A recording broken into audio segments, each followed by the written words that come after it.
Hello there, welcome back to 0 to 60 Motoring once again. My name is Bill Tori, and this is a 2020 Toyota Fortuner which we've just scouted for our client, and she was generous enough to lend us this car for a review. So I'm going to tell you a couple of things about this 2020 Toyota Fortuner. So hang around until the end of this video. So if you are new on this platform, make sure you subscribe to our channel and you also follow us on our social media platforms such that you don't miss any of our weekly video reviews. So if you're intending to purchase a car, you can get in touch with us so that we source a clean car for you just like this under our car scouting program.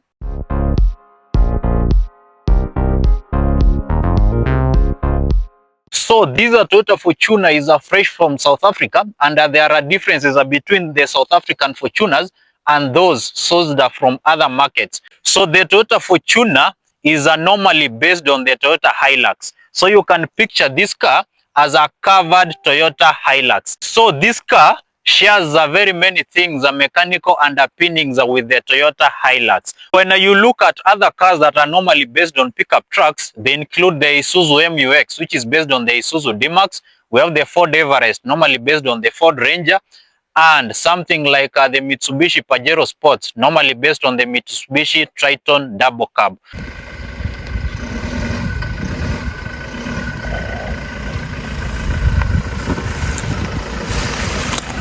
So when you look at the Toyota Fortuner, this is a hardy and a rugged car. It basically has a very decent ground clearance. Of course, you expect that. Up front here, you have these bi-beam headlamps, fog lights here. You have a small bulb here. Of course, if you are into off-roading, you can always customize this car. You're going to remove the bumper and this small bulb and install something more rugged. On the side profile, this car comes with these 18-inch alloy rims, of course, with these all-terrain rubbers. You have these Fortuner side steps here. On the rear side, you have these 2.8-liter GD6, of course, to tell you what is under the hood. You have these beautiful taillights here, Fortuner nameplate here, and of course, this is an aftermarket tow bar that was installed by the owner from South Africa. Maybe it was into towing. On this side, you have this 4x4 badge here, of course, to tell you that in this car, these are four-wheel drive Fortuner. Of course, the two-wheel drive variations will be 4x2. Of course, to tell you the car has four wheels, but only two wheels are powered. Now, this Toyota Fortuner comes with an electric tailgate, and that is how it opens. Of course, it's slow, but I won't be having an issue with it. Of course, this is a 7-seater car. The back, the rear two seats are normally mounted to the side, of course, to give you some cabin space. But when you look at the Toyota Fortuner, if all the 7 seats are in position, just like many SUVs, there is not much of a boot space you are going to have. So technically, if you want boot space, you have to use it in 5-seater mode.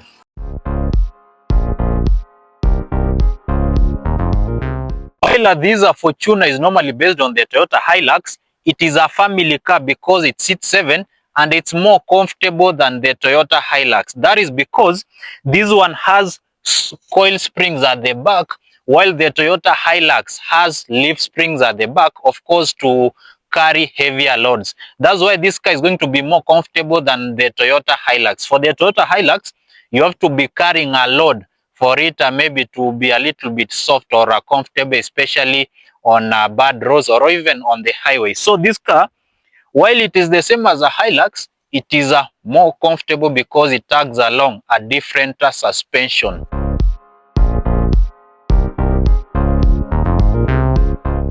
So this 2020 Toyota Fortuner is powered by a 2.8-liter turbo diesel 4-cylinder engine. It is normally called a 1GD, and you are going to find it in the Landcruiser Prado and some versions of the Toyota Hilux. The power numbers of this 1GD are 200 horsepower and 500 Newton meters of torque. Of course, the 2020 Fortuner is more powerful than the previous ones because it was given a slight power upgrade in 2020. Now, the Toyota Fortuner can also be found with a 2.4-liter, that is the 1GD turbo diesel engine also used in the Hilux, but that one is more of a base model. So the 2.8 liter 1GD and the 2.4 liter 2GD are the most common engines that you are going to come across. Of course, I understand that this car can also be found with a 2.7 liter, that is the 2TR, also used in the Prado. But I'll advise that you should not buy a Fortuner with a petrol engine, especially the 2.7 liter. If my experience with the Landcruiser Prado or the previous Fortuner is anything to go by, that car is dangerously slow. It is actually painfully slow because while it is lazy, it is also a guzzler. So the best engine, if you ask me, will be this one, 2.8 liter 1GD. And actually that is the best engine when I'm looking at the power and of course the fuel numbers, but I'll be coming into the fuel numbers in a few moments. Now, these are Toyota Fortuner, these are 2.8 liter here 1GD, is paired to a 6-speed automatic transmission that can send power to all the 4 wheels of this car. Under normal conditions, the Toyota Fortuner is running as a 2-wheel drive car or as a rear-wheel drive car. But should the going get tough, there is a switch here and you can always switch it on and the car will send power to all the 4 wheels. So unlike the Toyota Landcruiser Prado, which has a full-time 4-wheel drive system, the 4-wheel drive system of the Fortuner is switchable. The car is always running as a 2-wheel drive until and otherwise the going gets tough. That is when you are going to switch it into 4-wheel drive system. And I think that one is actually going to save you a little bit of fuel, but I'll be coming into the fuel numbers in a few moments. Now, when you look at these 2.8 liter here 1GD, this engine has been tropicalized. It has been tailored for our African needs. So what do I mean? When you look at this car and you look at the engine bay of a Japanese Prado, you'll find that it has something blue here, and that one is actually called AdBlue. So this car, by the virtue that it's tropicalized, there is no AdBlue. It doesn't have a DPF. It doesn't have a restrictive EGR. It is just a straight pipe from the front to the back. And this car is actually tailored to use a Euro 4. So those are some of the ingredients that make it tropicalized.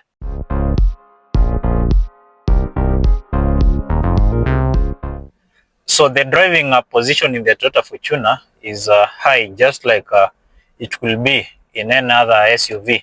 Of course, when you look at the aerodynamics of this car, it is a high riding car, and that tells you that you should not be shooting it or gunning it into corners because there is a massive body roll. You should not be expecting the handling of the Toyota Fortuner to look like maybe something like a Golf GTI or a Suzuki Swift. For a car of this size, of course, you have to go slow when it is approaching corners. I like the low-end torque of this 2.8 liter 1GD engine because you just need to place your foot on the accelerator pedal and the car gets going. So I want to describe the Toyota Fortuner as a fast car, but the torque here is actually something that you are going to like if maybe you've driven cars which are not in the over 400 Newton meters of torque region. Because overtaking is a breeze, you just need to place your foot down and the car will actually be responding. I've not driven a Toyota Fortuner with a manual transmission, so I cannot be conclusive on how the two transmissions are compared in terms of driving dynamics. But I still think the 6-speed automatic transmission here is should be as good as maybe the 6-speed manual gearbox in the Toyota Hilux on which this car is based. While the suspension of this car is softer than maybe the Toyota Hilux, of course, it may not be as refined as the ones that you're going to find in European cars, the likes of maybe the BMW X5 or even the Mercedes GLE. But then because it's just a normal coil springs and there is no Fortuner with an air suspension, I think it can be forgiven on those grounds. So on the highway, I find that these are 2.8 liter 1GD engine a little bit smoother when you compare it maybe to the predecessor, that is the 3-liter diesel engine. It's very smooth and a little bit relaxed.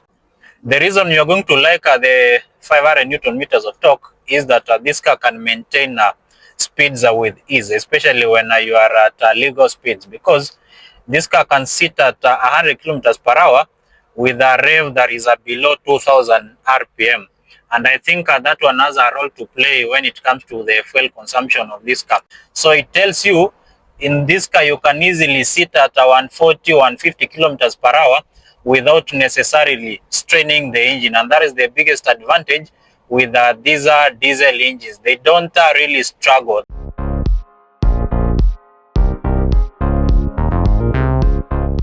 So the reason the Toyota Fortuner doesn't tag along a sharper handling like the European SUVs, it's because this is a body-on-frame SUV, while the likes of the Touareg X5 and the GLE have a unibody platform. So basically a body-on-frame chassis is a case whereby this body is bolted on the chassis, while the likes of Touareg, Cayenne, the likes of the X5, the chassis are built together with the body. So that one actually gives them sharper handling around corners, even on the highway. And still, the Toyota Fortuner sits higher than those European SUVs. And that means that when the COG is on the higher side, then the handling cannot be as sharp or as precise as the European SUVs.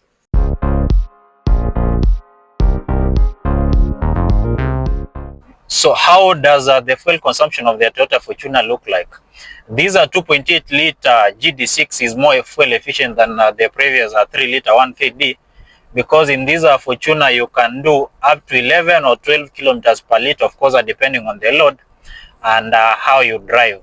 Sometimes if you are hard on the gas pedal, the numbers can drop to 9 kilometers per liter. I think those are still good numbers. 10 kilometers per liter from an SUV that is weighing more than 2 tons, those are still decent fuel numbers. This car has a fuel tank capacity of 80 liters. So if you can get 10, 11 kilometers per liter, it means that a full tank can give you a range of around 800 kilometers.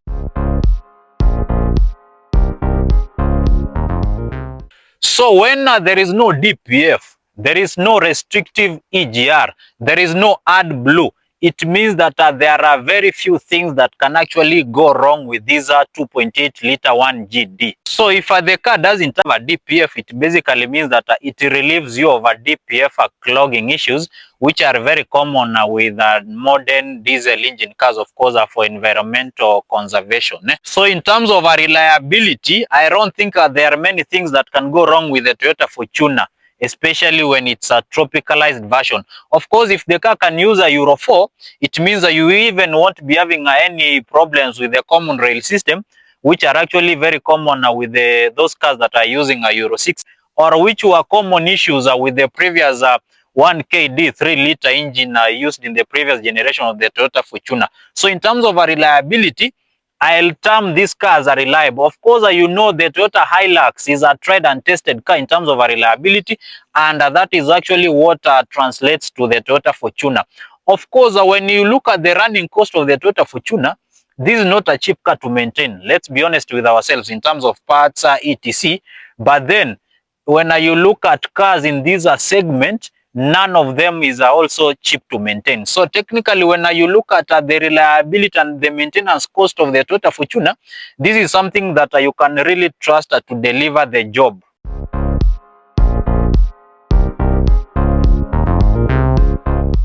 So this is how the Toyota Fortuner looks like in terms of the cabin styling. When you look at this car being a 2020 model, Toyota likes keeping things simple. So that's why when you look at this cabin and maybe you compare it to a 2010 Mercedes-Benz ML350, you may not tell which one is newer. It's because the interior in this 2020 Fortuner may look a little bit dated when you compare to European rivals or modern cars from 2020.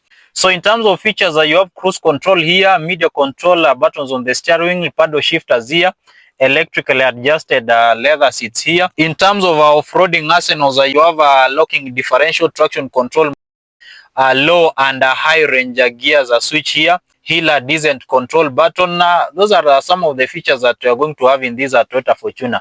And another thing maybe you may want to learn about this Toyota Fortuner, because it's from South Africa, the infotainment system here or a screen is already calibrated in English. That is something we normally struggle to get, especially from Toyota cars, those ones that are normally sourced from Japan. In terms of cabin space, I don't think you're going to have a problem with this Toyota Fortuner, because my headroom is good and my knee room is good, because this is my driving position. The second row seats, of course, it's also spacious in terms of knee room and the headroom. But when you purchase a Toyota Fortuner, we have a third row seat here, but the space there is a little bit cramped. So it is more of meant for kids. Just like many full-size SUVs, the third row seat is normally not one of the best in terms of accommodating full-size adults.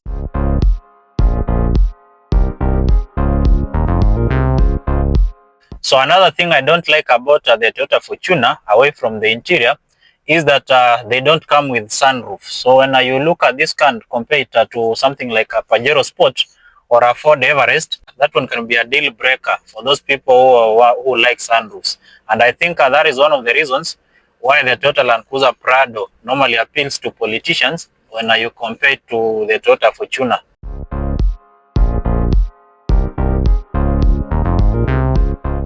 So when you look at the Toyota Fortuner, this is an off-road SUV, or it's a rugged SUV that should take you to work from Monday to Friday and still take you into the forest over the weekend, and most importantly bring you back home, because being a four-wheel drive SUV and tagging along all those off-roading credentials, it is a car that should not make you have any kind of problem, especially if you are into off-roading. So who should buy a Toyota Fortuner? When you look at this car, this is a good car for someone who doesn't maybe want the Landcruiser Prado, because it's a common and also more expensive.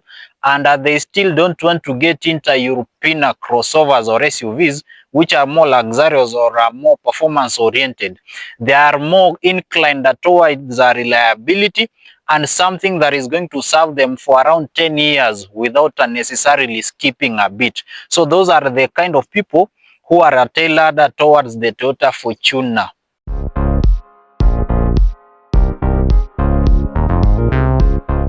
That is all you need to know about this 2020 Toyota Fortuner. If you have a question regarding this car or any other car, generally you can always shoot us a message or you get in touch with us. Alright guys, bye for now. I'll see you on the next one.